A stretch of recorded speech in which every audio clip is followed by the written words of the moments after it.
ছড়িয়ে পড়েছে।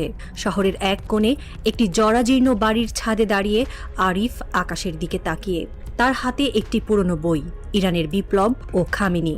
পাতার পর পাতা উল্টে সে ভাবছে একজন মানুষ কিভাবে একটি জাতিকে নিজের আদর্শে গড়ে তুলতে পারে। আয়াতুল্লাহ আলী খামেনি ইরানের সেই নেতা যিনি বিশ্ব শক্তির মুখে চপটাঘাত করে দেশটিকে নৈতিকতার পথে এগিয়ে নিয়েছেন। কিন্তু আরিফের চোখে এখন অন্য একজনের ছবি ভাসছে, প্রফেসর মোহাম্মদ ইউনুস। নতুন বাংলাদেশে তিনিই কি হতে পারেন সেই আলোর দিশারি? এমনটা ভাবতে ভাবতে আরিফ তার ফোনের ইউটিউব ঘাটা শুরু করলো।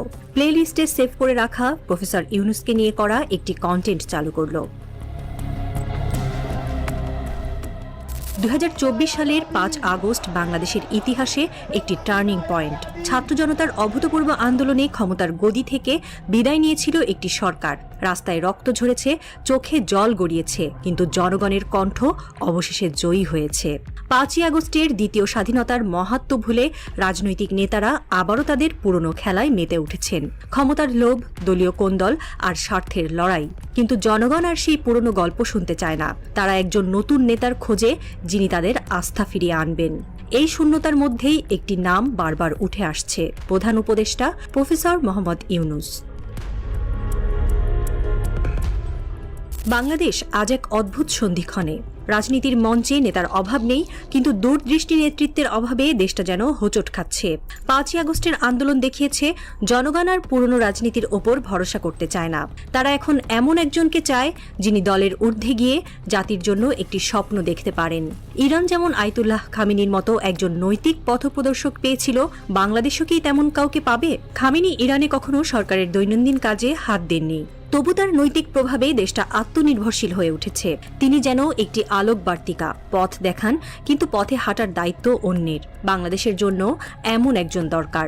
আরিফ ভাবে এদেশে এখন নেতৃত্ব মানে শুধু দেশ চালানো নয়, সময়কে চালানো। আর প্রফেসর ইউনুস সেই চালকের আসনে বসার উপযুক্ত। তাকে সামনে রাখাই হবে ভবিষ্যতের প্রতি আমাদের শ্রদ্ধা জানানো।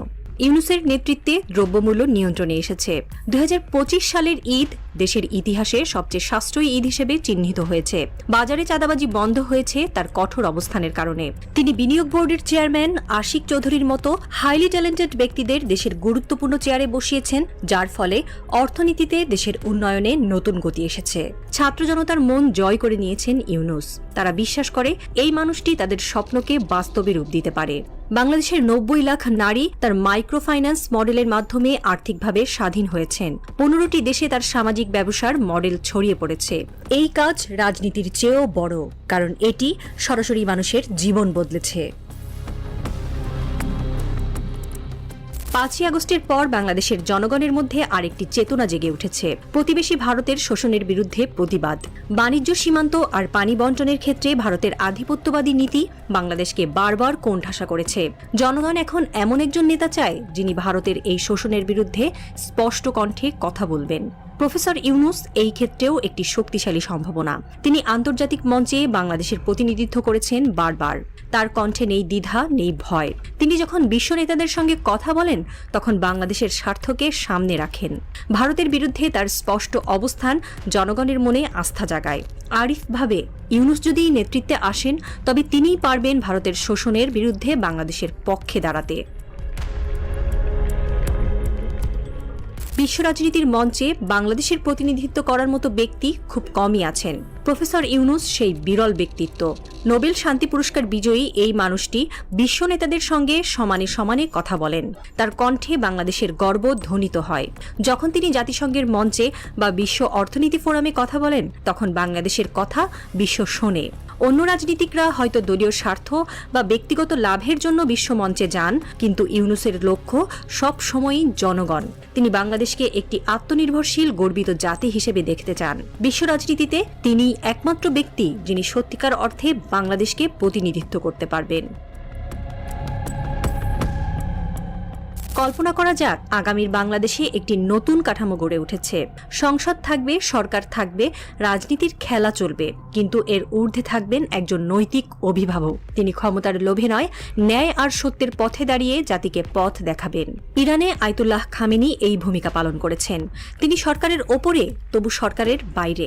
তার কণ্ঠই জাতির বিবেক। ইউনূস যদি এই ভূমিকায় আসেন, তবে তিনি হবেন বাংলাদেশের কম্পাস। রাজনীতির বাইরে থেকেও তিনি দেশের ভারসাম্য রক্ষা করতে পারেন। তার অভিজ্ঞতা, তার দৃষ্টিভঙ্গি আর তার আদর্শ, এগুলোই বাংলাদেশকে একটি নতুন দিকে নিয়ে যাবে।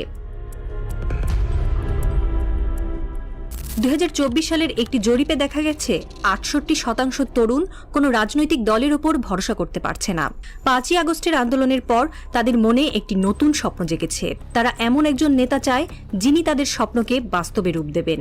ইউনূস সেই পার্থক্য গড়তে পারেন। তিনি বিশ্বের সম্মানিত, দেশে গ্রহণযোগ্য আর তরুণদের কাছে আদর্শ। ইউনূসকে নিয়ে করা মন্ত্রমুগ্ধ ভিডিওটা শেষ হলো। আমের মুকুলের গন্ধ বাতাসে মৌ মৌ করছে, যেন প্রকৃতি আজ একটু বেশি নরম হয়ে আছে। জুমার নামাজের শেষে আজ ছাদের কিনারায় দাঁড়িয়ে আরিফ ফিসফিস করে বলল, আমাদের একজন দরকার যিনি ভারতের শোষণের বিরুদ্ধে দাঁড়াবেন, বিশ্বে বাংলাদেশের কথা বলবেন। তার চোখের সামনে ইউনূস হাঁটছেন, হাতে ব্যালট নেই, তবু কণ্ঠে জাতির ভবিষ্যৎ, মনে এক অদম্য আলো। দুপুরের হালকা রোদে ছাদের মেঝে উষ্ণ। আরিফের বুকের ভেতরটা কেমন যেন উথলে উঠল। সে জানে এ শুধু কল্পনা নয়, এ একটা নতুন আশার ইশারা। বাইরে দূরের মিনার থেকে এখনও আসরের আজানের আওয়াজ ভেসে আসছে না, তবু বাতাসে একটা পবিত্রতা। আরিফের মনে হয় ইউনূসের মতো মানুষেরা এমনই, সাধারণের মাঝে অসাধারণ, নিঃশব্দে পথ দেখান। যদি বাংলাদেশ কখনো স্থির পথে হাঁটে, তবে সেই পথের দিশারি হবেন তিনি, প্রফেসর ইউনূস। একজন যার নাম শুনলে শ্রদ্ধায় মন ভরে, গর্বে বুক ফোলে, আর মনে পড়ে মাটির কাছে থেকেও স্বপ্নের আকাশ ছোঁয়া যায়।